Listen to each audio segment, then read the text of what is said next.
every manager seemingly has their player that they fall out with, or they freeze out, or they don't like for some unknown reason. Obviously, we saw it with Clement and Hadji at the start of last season. We've now seen it to some degree with Clinton Nsiala and Russell Martin.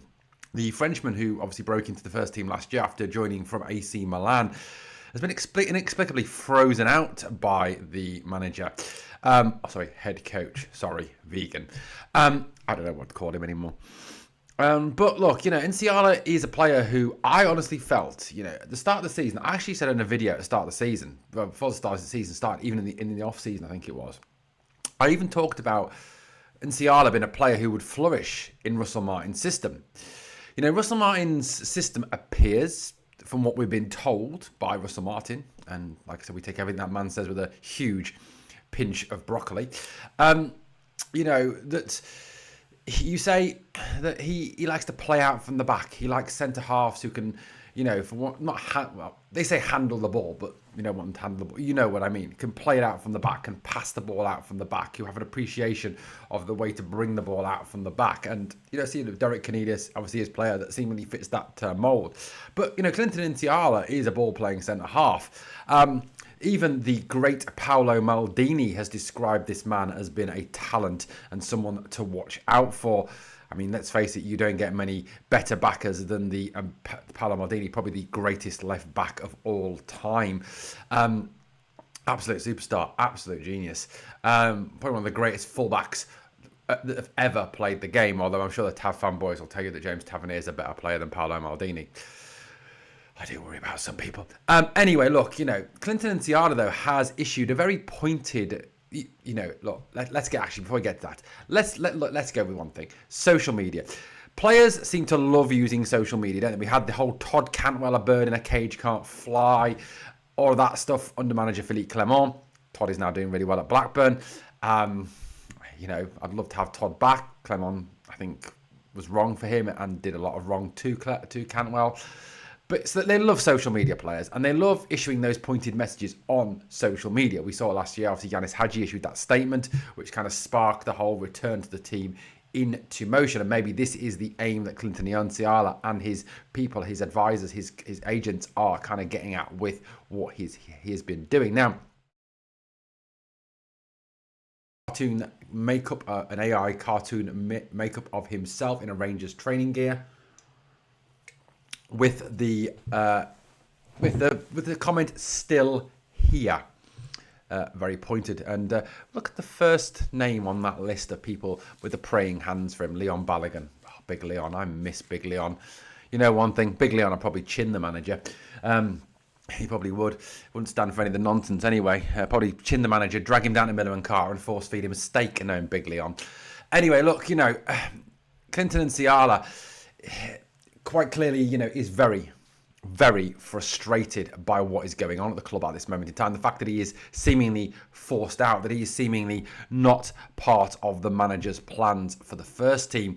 In fact, I'd go as far as to say, as we knew that, didn't we? We kind of knew that was the case because the manager said as much in pre-season. He talked about the fact that Clinton needed to play football, that he felt, though, that was not at Rangers, that it would be elsewhere that he would go on to play. Now, reportedly, and this is only a report, Clinton Nsiala turned down a loan deal to Dynamo Kiev just before the transfer window closed in the summer. Apparently, that was the story that went about, that Nsiala didn't want to go and play for Kiev and was quite happy to obviously stay at Rangers and kind of, he hoped, I suppose, fight for his place. Interesting. The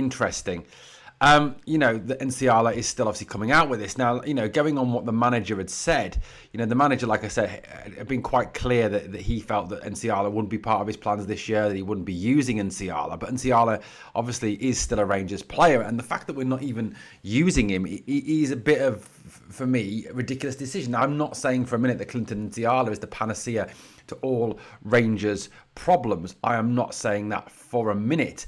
I'm not sitting here and telling you that Clinton Nsiala is the next coming of Terry Butcher or Lorenzo Amoruso. But it seems a shame that when the defence, and in particular the centre-halves, are not particularly working very well at all, that we're not even giving the kid a chance, that we're not even letting him have the opportunity, even from the bench, to impress at all.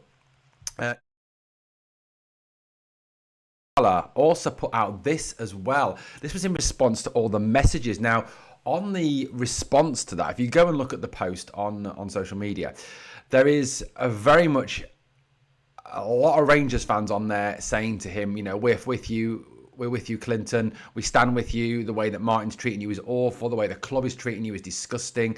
We stand with you.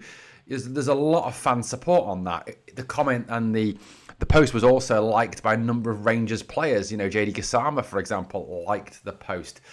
This is what Clinton Nsiala said. Car j'estime que les souffrances de temps présent ne sont pas dignes d'être comparées à la gloire à venir qui est sur le point d'être révélée pour nous.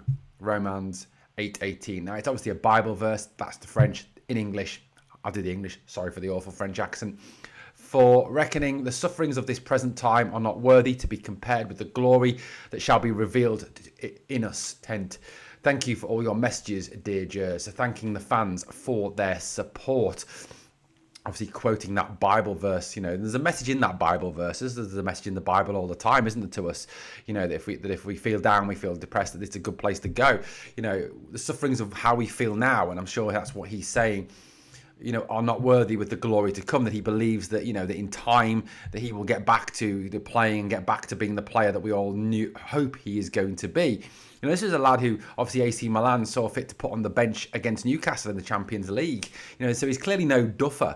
But I think it's yet another example of Martin's massive mismanagement of this football club. The fact that we have this promising, talented young French centre-back, a guy who was good enough to play in the French under-21s, a guy who AC Milan saw as a potential player for them, a guy that Paolo Maldini described as the most promising centre-back he'd seen in a long time.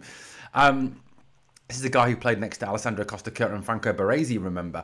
I think the way that Martin's handling this, he's absolutely disgusting and absolutely disgraceful, and yet another, I think, nail in Martin's coffin. The guy is not fit to manage this club. He is way out of his depth, and the treatment of Nsiala shows that his man management skills are what we know they are to be. We saw them with Raskan. We've seen them, a number of times how he's thrown players under the bus. The guy's just an absolute waste of time. He needs to be sacked. I don't think he will be.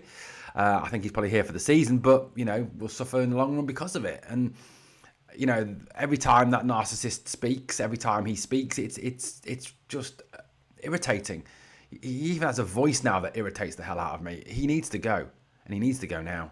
Guys, let me know your thoughts on what Clinton Nsiala has said in the comments. Thanks for watching Glasgow Rangers Nation, guys. If you've enjoyed the content, please like, comment, share, and subscribe. We'll catch you on the next one.